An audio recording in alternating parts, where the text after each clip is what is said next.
at the very beginning, I used to be the guy who like was too scared to like say, hey, just play it better.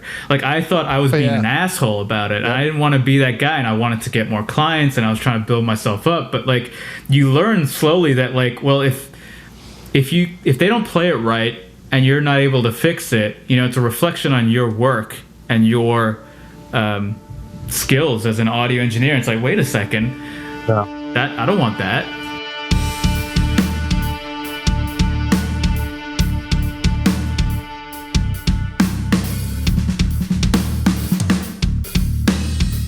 Welcome to the Music Combine.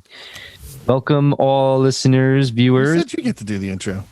Well, I get to do the intro because you always do the intro. So my guess, my intro. So this didn't happen yesterday. This episode, yesterday was my guest or your guest? Yeah, Zachy, dude. Oh yeah, Zachy was my guest. Well, you just took it from me, so whatever. But you know, Mike and I always go back and forth whether the intro. Who's doing the intro or whatever, but it really doesn't matter because we're not here for ourselves. We're here for you out there.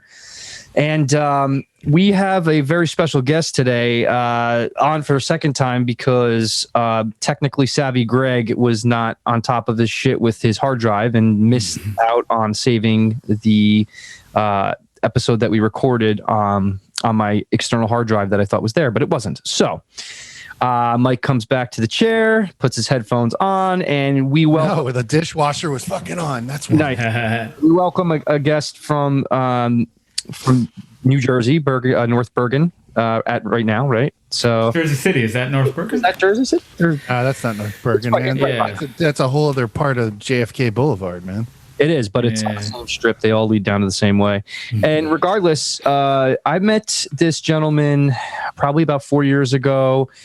We were playing a gig in Queens. It was around Thanksgiving, and he opened up for us. We were playing with a band from Japan, and he opened up with no band. He had his computer, and he was karaokeing, singing for his music, and he just wanted to get himself out there.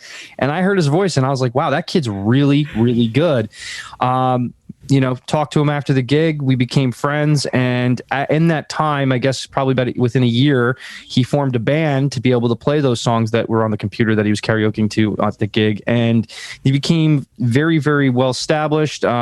He's a recording engineer, producer, works with my band Perlia, works with me, gets the best out of everybody he works with, and just a wealth of knowledge and a pleasure to work with. I'd like to welcome Jeet Suresh Paul. Welcome. Thank you. What up, son? Welcome. What up? Thank you. Thank you. you. So karaoke, huh? What was the Japanese band? I don't remember. There's a hierarchy in performance, right? It goes musician, ukulele, karaoke. Ukulele second. Ukulele's awesome, man. You can go very far. I know you can. Holy shit. Wait, what was the name of the Japanese band? I don't remember this. Hexavoid or something. Oh, Hexavoid. I remember those guys. They're still around. They're huge in Japan. Yeah. I remember. Yeah. Not so much in New York City. Nobody gives a shit. They're huge in Japan. That's like the movie Singles, really big in Belgium. They were really, really cool guys, though. And that's how I met Jeet. That's interesting. I don't remember that. Do you remember which club it was at or which bar? It was some dive in Queens. I don't remember, but Sun and Flesh played too. I remember that. Oh yes, I might remember this one. Wow, that was where we met. Interesting. Yeah, that's where we met. Was it like the stage in the corner? Yep. Stage in the corner. That's the one. Oh shit, yeah. I remember that. Wow. Was it a dark, stormy night? No, it was like a nice, peaceful night. It was a nice, peaceful night until I was driving home on the turnpike and hit a fucking buck and had $8,700 worth of in my car. You hit a buck? Hold on a second. Yeah. You hit a deer on the Jersey Turnpike. I didn't just hit the fucking thing. It almost. Yeah, but hold on a second. Again, deer Jersey Turnpike. I usually don't put the fucking two. I know you don't think of. That's crazy. Usually, like Mawa totally makes sense. Yeah, not on the Saddle River totally makes sense. Like Bergen County totally makes sense. Like right by where Route 3 meets the Turnpike, where you would never expect to see. What the fuck? I know. Totally random. Right by Arlington, right there. Yeah. Maybe it was a sign, bro. Well, it was a sign not to drive John Well, Connor. first off, it's free meat. Well, I was Come like, on, let's be obvious. Free meat, as long as you didn't hit in the hindquarters, it's free meat. I felt so bad for the fucking thing. I ripped the Should have ate it. car, threw it in the vehicle in the back. But regardless, that was the first night we ever met. And there we became pretty close. Playing gigs together in the future, and then realizing that you're an actual recording engineer and a producer, and how much knowledge you had, and how awesome you were to work with. So after my dad passed away, he wanted me to record my own stuff because he liked it, and I went in and I actually got to work with Jeet, and literally just a pleasure to work with. He gets the best out of you. Was able to really be honest in a way that's not patronizing or defeating, that makes you feel defeated or breaks your spirit, but also not one that's going to coddle you and be like, "Oh, that's okay. You can don't worry about that." Those are the worst. Yeah. Like when I was a very young engineer, you just, I worked at a studio where the boss was like, "You gotta keep the client happy. You gotta keep the fucking client happy." And it's like, I think that's not me by nature. To keep a lot of people happy, I rather keep them accountable and like on track. And so, actually, you know what? Great example. And we say it all the time. Greg. Greg's a great example of this. Yeah, because the thing is, when Greg was 16, and this is many moons ago, this doesn't have anything to reflect on. Well, it kind of does as current, what's the word I'm looking for? Current prowess as a drummer. Is, I didn't let up on him, because the thing is that I think when you don't hold high standards, especially when you're doing music, it becomes a situation where the overall standard of music decides to slide. Because what if and I'm not saying this is everybody. Like, by no means was Nirvana Records perfect. But when Butch Vig got a hold of him, he figured out a way to kind of shape that situation.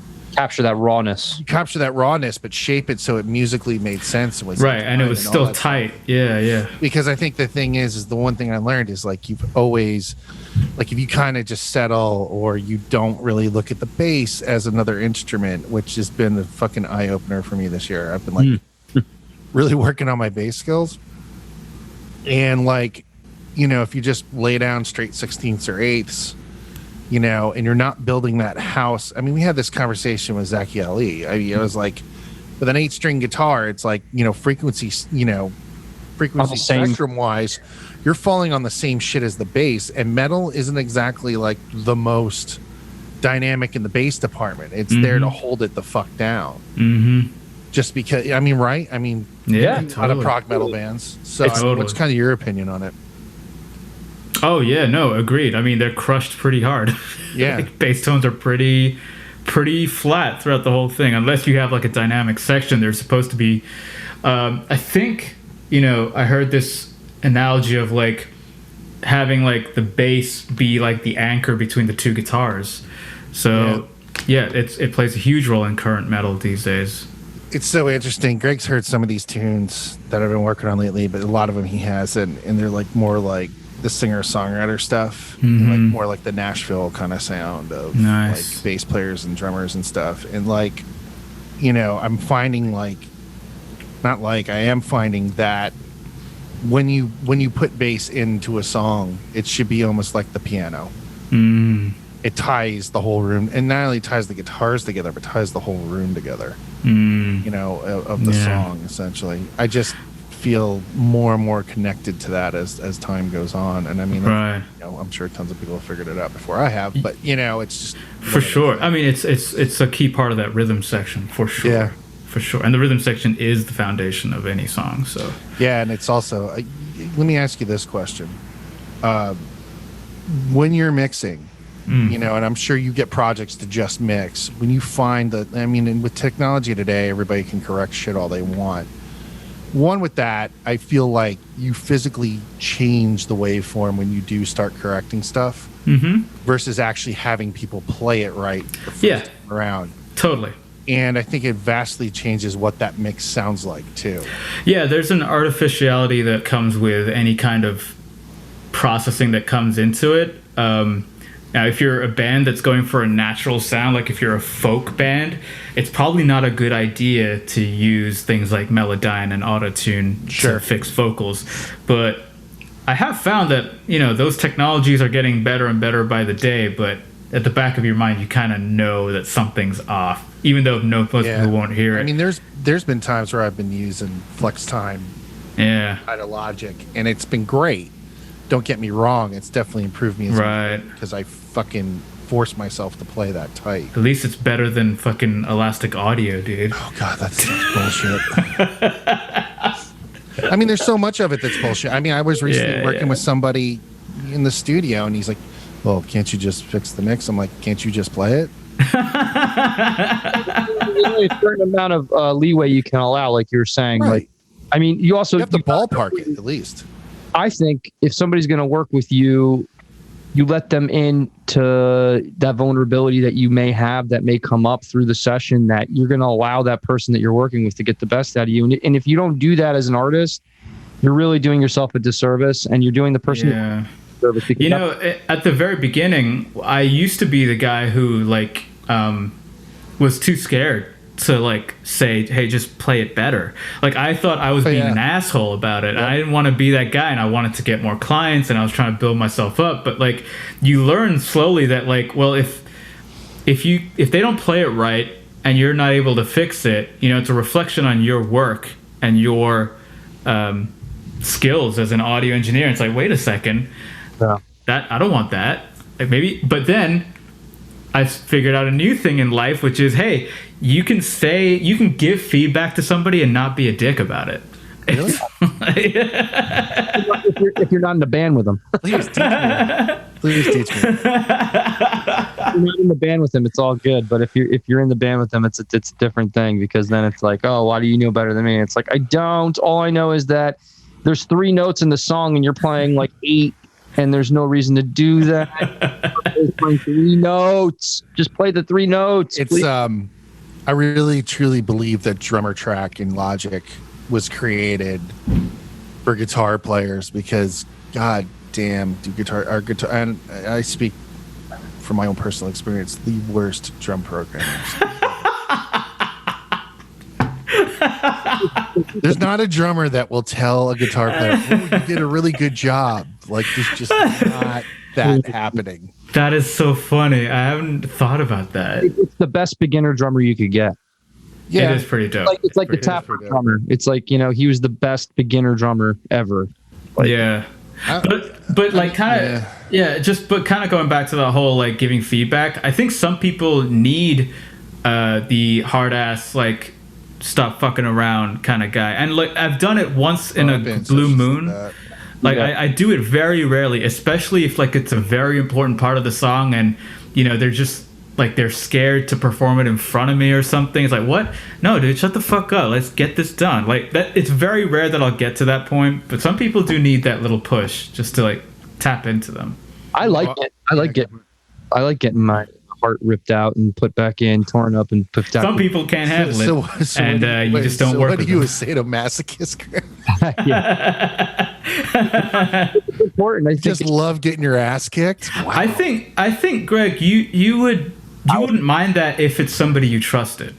Yeah, well, I wouldn't work with somebody I didn't trust, right? Right. And I think that's the relationship you want to build with a client, which is you both trust each other, that your opinions are there to get the best product. Not to make it. I look back at 25 years of me working with major labels and stuff, and I'm not going to say who the people are, but I've watched A&R guys, and God, A&R guys are the worst. Well, especially this one I'm thinking of. I'm not going to say who it is. It are just absolute. A&R guys are sometimes the most talentless fucks in the world, especially now. And the thing is that this guy had some musical knowledge, but the way he actually approached people was the most heinous, despicable way you could ever treat a human being. What did he do? He put people in tears. He put little girls in tears. So, to me, it's like people like that there's a difference between being hard like it's a football team, and there's a difference between just being an absolute piece of shit. Right.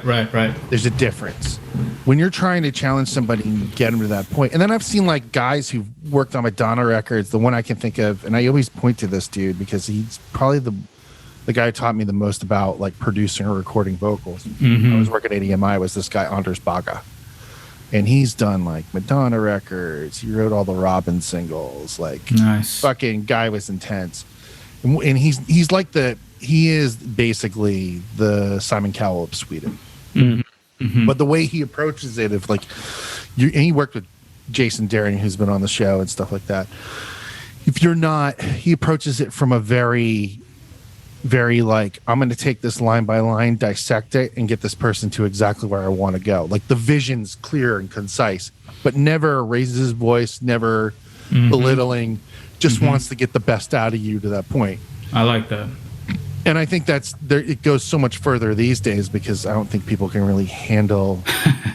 I mean, the generation of kids coming up can't handle someone being slightly abusive towards them or being. Oh yeah, the coddling and the yeah. I fortunately haven't ran into anyone who couldn't handle it. Like I have worked with one girl from the next generation, but she's super cool. Like she's kind of emo punky, so she could handle. Is that the dark hair girl you've been like recording on a 58? No, she's probably in your just house? a little younger than me. Yeah, she must be like a millennial like me. Okay. No, but this other girl, she seemed to take it fine. She was super cool about it. Fortunately, I haven't run into anything. And Jeet, you're super cool to work with too. I mean, the thing is, it's just about the comfortability of like letting your guard down as an artist, because you know how like I'm not going to say names, but Mike can attest to this because he gets people that call him and ask him what they think of their stuff, and like he tells them the truth, and they get really bummed out, and then they don't want his opinion, and it's like, okay, then why did you ask? And like, we might have our own differences about our stuff, but like at the end of the day, it's like, okay, he's right. He said it for a reason. Let me go back and see what I can do to flesh this out and get it better. And then when I go into the studio and really record it, it's going to be that foresight's going to be helping me get it better. But most people would take that as like, oh, you're jealous. I think also too, it's stupid, trivial shit. Yeah, but I think also too, it's the attitude that you're raised with. Now, love my parents' death, but at the same time, very controlling as a kid, made me very nervous. So like everything was criticism. It was never, hey, do this to fix this. Just kind of figure it out on your own. So for a long time in my adult life, I did not take criticism well. Yeah. And I think it's how you're raised too. I think we live in a society where, parents don't want to parent. They just want to get it done in a lot of ways. So that gets transferred to their kids. So I think we have a nice part of the society that is used to tearing people down and it's not necessarily used, it's not necessarily meant to be that way, but ends up happening to be that way. Yeah, no, that's a brilliant point. Like as an artist, you're already like, you have like these emotions that you kind of like border between, and yeah, I mean, why wouldn't you feel bad if somebody said something that you didn't want to hear? It would totally make sense. You're feeling insecure about some things. Maybe you're not confident about it. So when somebody says it, I can totally see it as taking it personally. Yeah. And I think, but to flip it, that person may be just trying to help you, but Mike, kind of like you said, there are some assholes in the world that really just want to. So I think that's kind of like I have a shit list, trust me. Yeah. I mean, so it must be very hard for an artist to like distinguish between, can I trust this person versus is this guy just trying to get the best, like, or there's the people that, record you just to take your money, like straight up. Oh, that's good enough. Don't worry about it.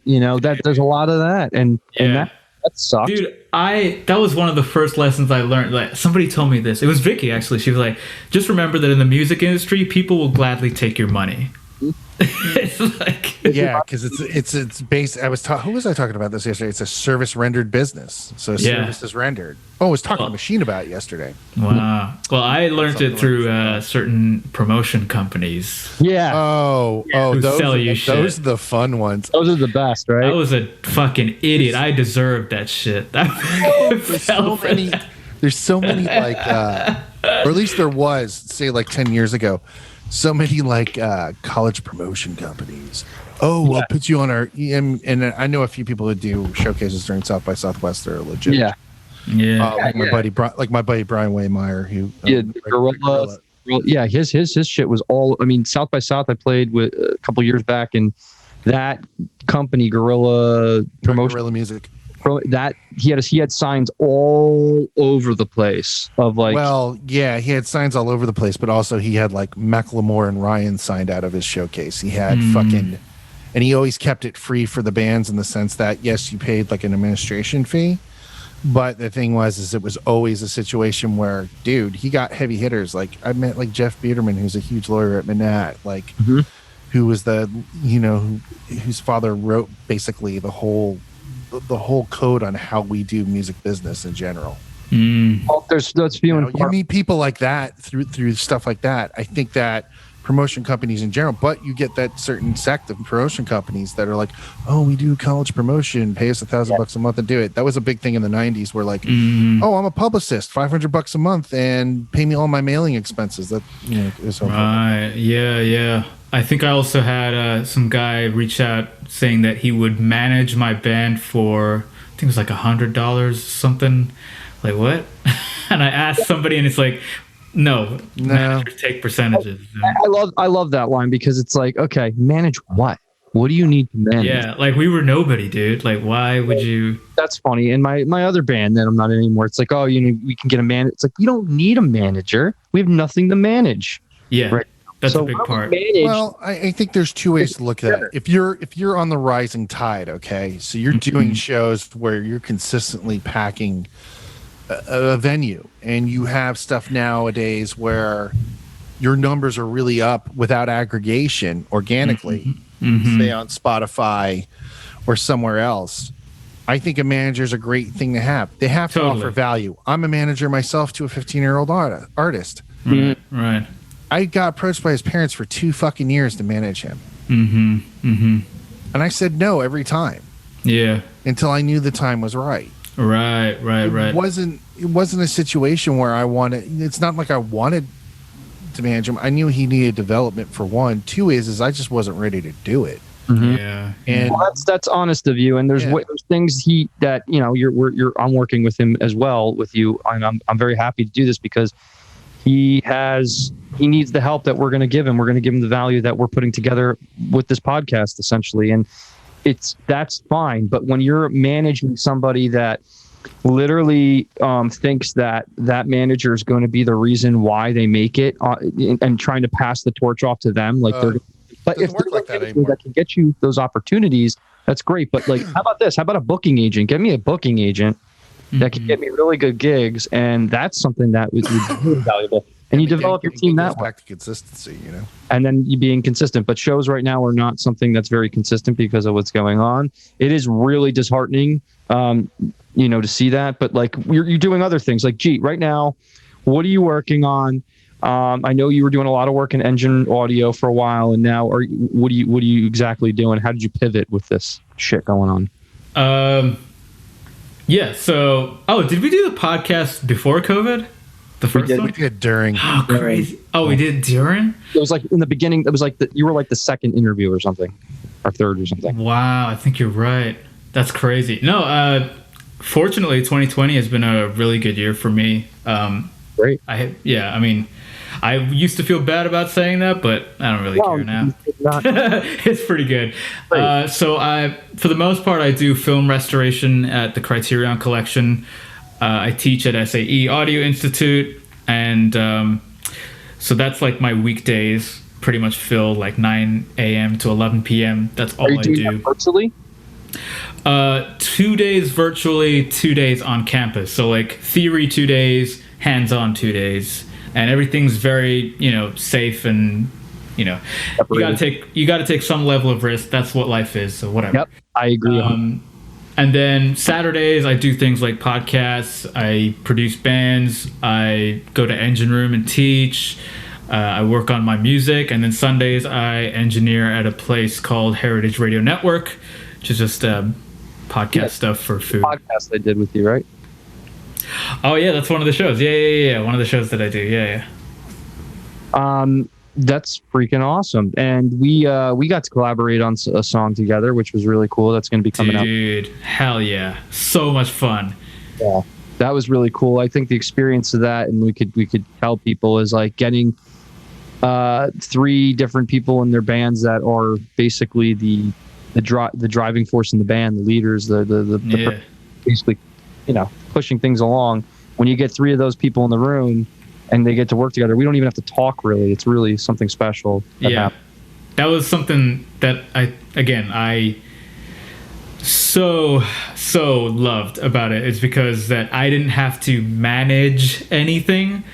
It was just like, hey, Greg, can you play drums on this song? I didn't have to like be like, oh, and for this part, do this. Oh, and by the way, when you do that, maybe, you know, it was like, come to the studio. We do it like we always did with your shit, with Pralaya. We just run the same process. You killed it. I trusted that you would kill it. Same with Raisha. Killer vocals. Same with Hari, who is a phenomenal bassist.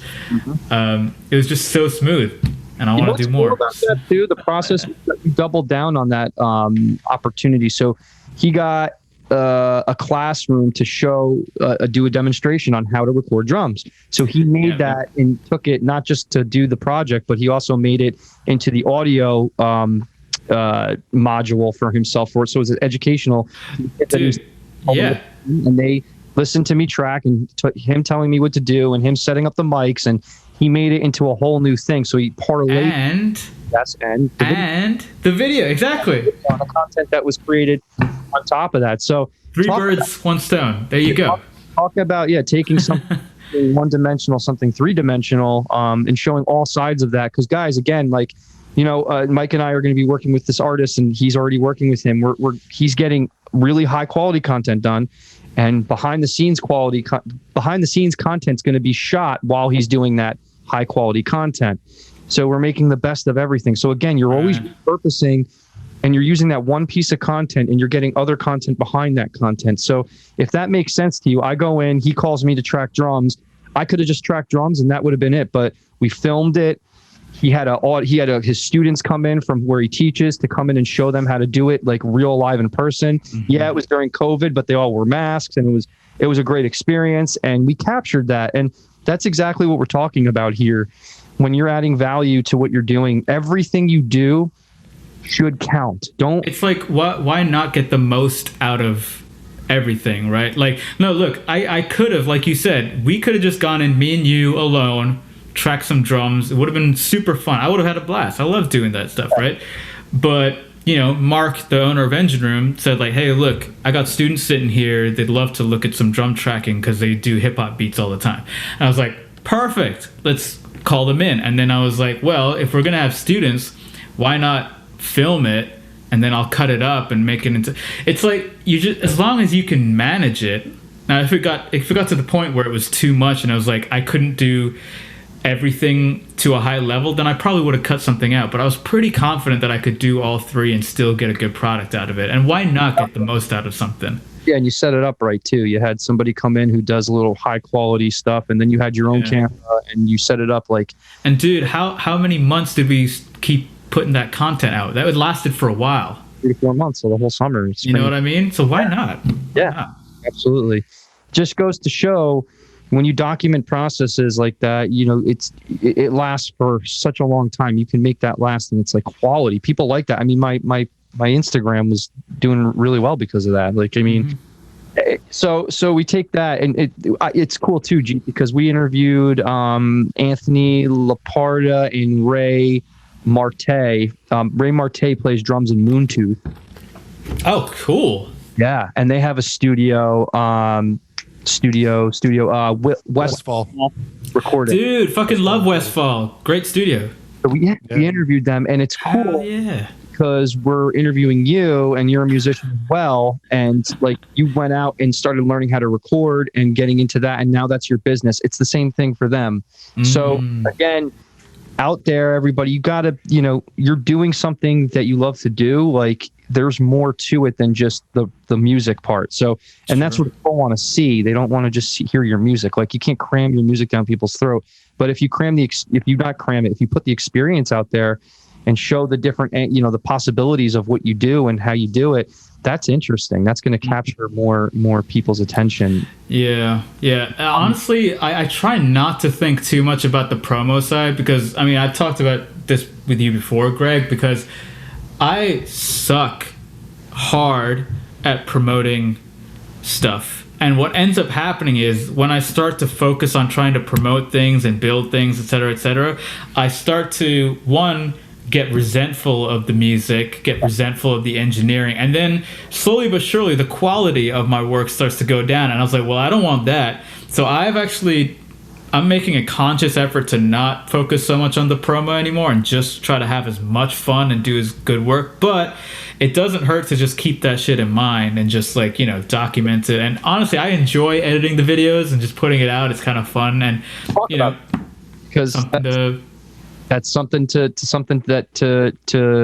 live back into the experience that you had. You're it's honestly for me, dude, it's like just so that I can go back and look at some cool shit that I did. I try to just focus on that part of it. Let's put that into perspective for a second. Sure. You said some really interesting information. So I don't like it either, man. I get overwhelmed. I used to get really overwhelmed when it's like, what am I going to put out? Why? And then just I would be half fasting the most important part, which is the actual the music. Yeah. So how do I make this fun?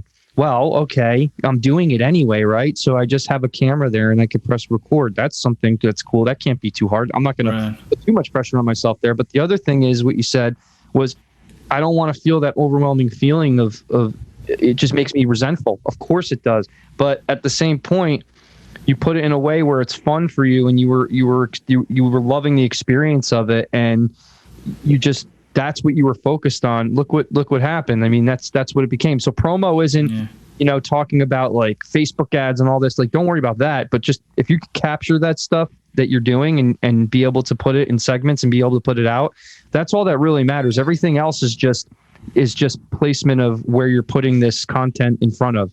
And that's something you don't have to really worry about because you have guys like me that can help you with that. And I have guys like you that can help me with the things that I'm not good at. So the thing is forming alliances is probably one of the biggest things I'm learning in personal development. And, I'm reading a book called the things you need to what is it called? 16 lessons of becoming rich and fulfilled. It's alliances because you don't have the time to be able to do everything. So who do you know that can help you in one area that you're not so great in, right? You, right? Jeet, and right. Is that you're not so great at that get you overwhelmed in, and that alliance is what's going to forge long-term relationships that are going to lead to the success of not just my own projects. It's going to lead to the success of your projects as well. Yeah, and one complements the other, and we're not afraid to cross promote each other because we know our egos aren't there, and we just love what each other does. So we're all about that. So there's going to be people in your life that you're going to meet that you have a really good rapport with, that you're like, I would love to work with this guy. Well, work with that person because there's a reason why you're talking to them. The universe put you in touch with that person for a reason, and don't not take strides to be lazy and not record yourself. Like I'm recording myself now. I'm not good at it, but I'm doing it because it's going to make me better when I get in the studio. But still, I could go to you and be like, hey man, I did this. What do you think could be better? Hey, Mike, I did this. What do you think could be better? But Mike, I think also too, to your point, with alliances, and my whole career is built off of it. No matter what I'm doing, networking, you're not networking, you're not working. If you're not doing those basic things, I think there's a lot of these like armchair warrior type guys who just like, oh, I'm gonna do everything on my own because I'm so afraid to fucking step out of that. And I think what you end up doing in the end is you kind of create your own brand of justice. And what ends up happening is the only person I can think of who's successful who's done this is Tommy Scholes from Boston. like super smart from MIT, has a fucking, audio company, intelligent musician, basically created how we did, 2-inch, multi-track recording, was basically the father of it. He was the first guy to sit there, and those Boston records, the reason they took so long to mix, he literally would line up the reels by hand so he could have 48 tracks. That's amazing. The harmonies of that band are absolutely phenomenal. Yeah, well, there wasn't any real sync options at the time, so he was lining them up by hand, and he figured out a way through a crystal, basically, to make them talk to each other. My point being is this: when you start being that guy, unless you're Tommy Scholes, where you have this vision, you have this forethought, and you're on the cutting edge, probably not going to reinvent the wheel so much. But the thing is that these are proven tenets over time of social behavior, that having an alliance with somebody, and Greg's point is amazing. You very rich people, and people go, well, why are you all involved with money? No, fuck that. If you look at anyone from help me out, Think and Grow Rich, Napoleon Hill, or any of those. Well, no. What's the other guy I'm thinking of? Jack Canfield. No, fuck Canfield. I hate that dude. He doesn't practice what he preaches at all. If you really read his bio. No, older guy around Napoleon Hill's time. It was Neville Goddard. No, he was a industrialist. Fuck. Andrew Carnegie. Carnegie, thank you, Andrew Carnegie. Yeah, that's who Napoleon Hill writes about. Yeah, no, Carnegie and him were buddies. So I mean, look at those guys and those principles that they had in the turn of the century of the 1900s. Still are today, and it's really social behavior. And I think that we're more taught to do chores and wear our heart on our sleeve than actually build something and be creative. And if you look at business, if you look at music, if you look at anything else, all of that is creative. At the end of the day, you have to use some creative ability. Look at Elon Musk. I was watching his fucking what his schedule is during the week. Yeah. He spends 3 hours, like half a day, in the design team, like the aesthetics of what the Tesla is going to look like, the Model 3. Yeah. And then the rest of the time, he trusts his people enough that he's hired to go ahead and do those tasks for the next 7 days. For when he comes back, they have more to show him. Yeah. It's like Tim Ferriss. It's like the 4-hour work week. And, again, the funny you just said the Napoleon Hill thing, because the book I'm reading, the 16 Lessons of Getting Rich, that book was the original before Think and Grow Rich. It was the original version that they didn't put out. And it has all those things that were missing in the Think and Grow Rich. And the alliance part in Andrew Carnegie is the imagination that you have and how to use it and how to take something that, like, okay, so they were talking about a guy that was actually, this is really important stuff too, a guy that was looking at sub-parcel land in California somewhere that was literally nobody wanted. It was undesirable, right? And nobody wanted it. So what he said to himself is like, okay, how do I make it desirable? So what he did is he bought it for really, really cheap. Nothing really. And then he had somebody blow out the bottom end to raise the ground up because it was below sea level, raise the ground up. And then when he raised the ground up from cutting the mountain down, it became level, and then built a whole, complex on it. And it literally is a good point of like somebody taking something that you think is it's not of value or you can't do anything with it, and turning it into something of value. And it's using your imagination and thinking outside the box. And when he's talking about Andrew Carnegie, Mike, you talking about Andrew Carnegie, right? Andrew Carnegie is the inventor of US Steel. He just took the brightest minds and literally, had mastermind classes like we're doing right now. It's kind of like a mastermind conversation. And the mastermind class, he didn't ask for anybody's help, but by talking to them and listening to how they do things, it opened up the innate force, the pathway to have these ideas come to him. And then he'd be like, oh yeah, by the way, you're saying that, what if I did this, and ran it past them, and they would consult him on him, like, oh, that's a good idea, whatever. And that led to more success for him. And he's built, one of the most successful companies in the world. He's an innovator, in his own right, but his whole thing was leveraging other people and helping and distributing those people, those talents, among basically executing his idea instead of just him doing it, because he said, I can only get so far by myself. But if I look at a problem outside myself, I could solve it instead of, because, Einstein even said that, you can't solve a problem from the level that you're looking at it. You have to get you have to go outside of that and look at it. Right. That's the only way to do it. Yeah. So, by connecting with other minds that are great at something that you're not so great at, you start thinking of ways to get it done. And when we're talking about get it done to this, topic, it's really your music. You have it, you have an idea, you want to work with somebody, whether it be composing, like, all right, Jeet, you're a producer as well, not just an engineer. You're really good at songwriting, and you're really good at building the production of a song. So when I was recording, I asked you, because I'm not a great lead guitar player. I'm decent. I was decent enough to show you my idea, but you took it and I let my ego down and said, you play it.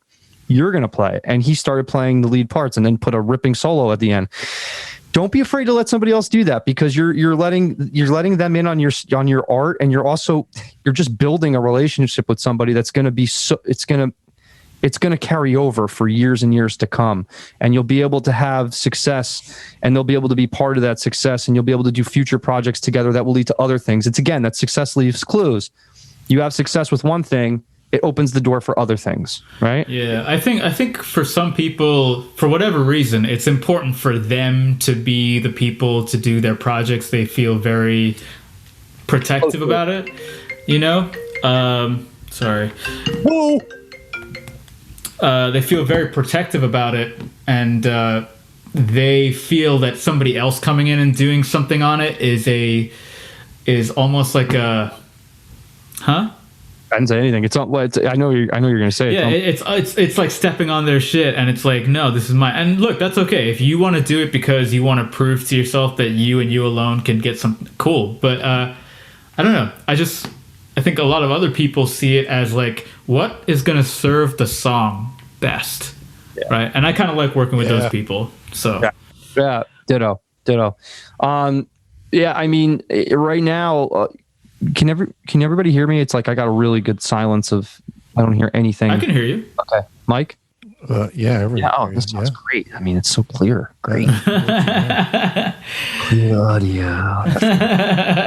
Jeet's an amazing story in the fact. I mean, Jeet, tell me a little bit more where you came from and where you are now, because I mean, I know you have a visa and you have to renew that visa every couple of years, right? And how we were just talking about it before the podcast on what you have to do to make the United States government understand you're worthwhile for staying here. Yeah, so I was born in India, and I moved around a lot growing up because my parents were doctors, but they wanted to get education and experience in the West. So I lived in Ireland for a while, lived in England, went back to India, and was just doing music for fun, just writing cool stuff. And then one of my friends heard one of the songs that I recorded. I think the first time I used a recorder was like that old Windows 98 hit record. Oh, I remember that thing. Yeah, so it was like, moved from that, eventually moved to I want to say Fruity Loops. Mm-hmm. Then went to Nuendo, I believe. And then eventually went to Reaper, finally ended up on Pro Tools. But he would always listen to my music and be like, yeah, you got some cool ideas, but it sounds like shit. And this is, again, another testament to sometimes you got to tell people the truth. And, this is my best friend. I mean, we're still best friends to this day. So it's a testament to how honesty can take you to another place. So obviously I was like, dude, fuck you. You don't know what you're talking about. And he was like, look, why don't you just read up this article on EQs? And he sent me an article on equalizers. I'm like, oh my God, this is the most boring shit ever. And then he was like, okay, well, why don't you read up on physics? Yeah, oh my God, frequencies? What? Hertz? Physics? What? This is what I'm doing in school. I'm Indian. This already happens. Why am I doing this again? Read up on compressors, but as I started to do it more and more, I started to realize oh, wait a second, this has a technical aspect to it, just like music does, but you're able to expand your creativity and your ability to tell stories and add different textures and layers by using all these tools. I just started to see the tools of audio engineering just like a musical instrument, you know. You add a layer of piano, well, you also add a fucking telephone effect on something, whatever. So I started to get really into it, and eventually came here to do my master's at NYU in music tech. And you know, a lot of theory, a lot of crazy shit, but good connections I made. Started interning at studios. That's where I really learned my shit. Like, studio internships are the best. Mike loves this. Go into your internship because he talks about internships. How important that fucking studio life in general. Whether you're the owner or the intern, like, it is a very unique experience that I think every engineer should experience at least once in their life. Yeah, I think there's a lot missed in mixes these days without watching master at work. You know what I mean? Like, the amount of collaboration. You might be able to heat up the metal to make that horseshoe, but can you make it look pretty? You know what I mean? Right. And like, I was very fortunate because Engine Room Audio, which is the place I eventually ended up interning at, they were a full-fledged facility with everything from rap sessions to jazz sessions to classical to voiceover work to, you know, songwriting people to a PR company. Like, you start to like rub shoulders with all these different aspects of the industry, and I didn't understand it at the time, but looking back at it, it's like, oh wow, like, I know all these people. I have so much, like you said, Greg, perspective on these different areas of the music industry. So it was just a really, really great experience. And yes, I'm on a visa, so working at a major studio, working on big records, that obviously helped in getting this artist visa, this O1 visa. But there's a lot of things that I had to do that I don't like doing in order to satisfy the criteria for getting this visa. Like, one thing that Greg and I talked about was like getting press, which I don't know. I don't really think that's a great way of getting traction, especially if you're a nobody. I don't really think it's a great thing. But for some reason, the U.S. Immigration Office seems to love seeing that stuff. It validates it for them. Well, I think it's the same as like Instagram making you official, you know? Yeah, those, what is it called? The verified? Verified, yeah. Yeah, that plus like they want 10 pieces of usable content and major press. Yeah, so it's like things like that really kind of pissed me off, and I was I'm a very stubborn person, and for the most part, you know, my friend Vicky is the one who kind of convinced me, like, look, if you want to stay in this country, you kind of have to do this. So let go of your ego, you know, let go of that whole thing, and just understand that there's a little bit of a game to be played here. And look, to her credit, what she was saying was, look, it's not like you're being dishonest. You're not promoting anything you haven't done. You did work on these records. You did put out this music. So you're not being dishonest about it. You're just trying to state the facts. Right. So that kind of helped. And put some perspective for you a little bit. And then the other thing is what you said before we got on this podcast was that, hey, let me use it for what we're doing now or what I'm doing now to be able to repurpose that and then make it count for two different areas. And that's the way to look at it, man. So like, you're taking something, you're parlaying into something else as well. Right. I couldn't say it more enough, and I'm not going to stop saying it because it needs to be hammered home. Those points need to be hammered home. Right. If you just want to have fun and just make music and just whatever, okay, cool, do that. But if there are things that you want, like if you have the goal of, like, for me, I would like to stay in the country, that means I can't just do the things that I like. There are things that I have to do to satisfy the system, right? It's right. And that goes what it is. That goes into you having a regular work job. You know, we have other things that we have to do to make a living to be able to do what we love to do. But at the end of the day, what we're doing is we're going to be subsidizing that income with music because we're putting that time into building something of a business that's going to be able to allow us to do this full time. And that's what it's turning into. And yeah, I will say I'm very lucky as well. There is a luck factor in all of this, and I'll never forget it. But I am very lucky to be doing a lot of most things or everything that I do I love. Like, I'm very fortunate. Not a lot of people get that, and it's a little bit of luck. I don't know what to tell you. I think you make your own luck, buddy. you know, you do, because at the end of the day, we live in this country. We don't need to worry about any visas. And, you know, there's people that just take that for granted every day. And the fact that you think about that it puts a fire under your ass. Oh, dude, remind me to tell you about some cop stories in India, and I'll tell you, like, real scary shit. But anyway, go ahead. Yeah? Oh no, yeah. Let's not get into it. I do want to later. I'll tell you later.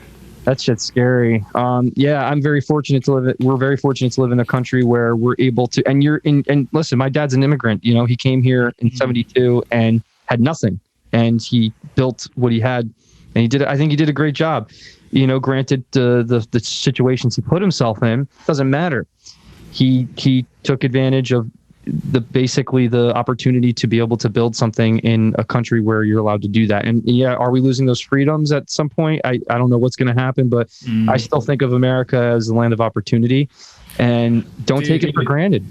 There's a reason why I'm like fighting to stay in this country. It's not, you know, like it's not for nothing. So. Not for nothing. It's not. Yeah. And I mean, so right now, I mean, we're wrapping up an hour here. So I kind of, if there's anything else you want to kind of put forth, you're more than welcome to take the floor and let us, like, where can people find you? You know, that kind of thing. Instagram, JSPX500. Website, synergyaudioPro.com. SynergyaudioPro.com.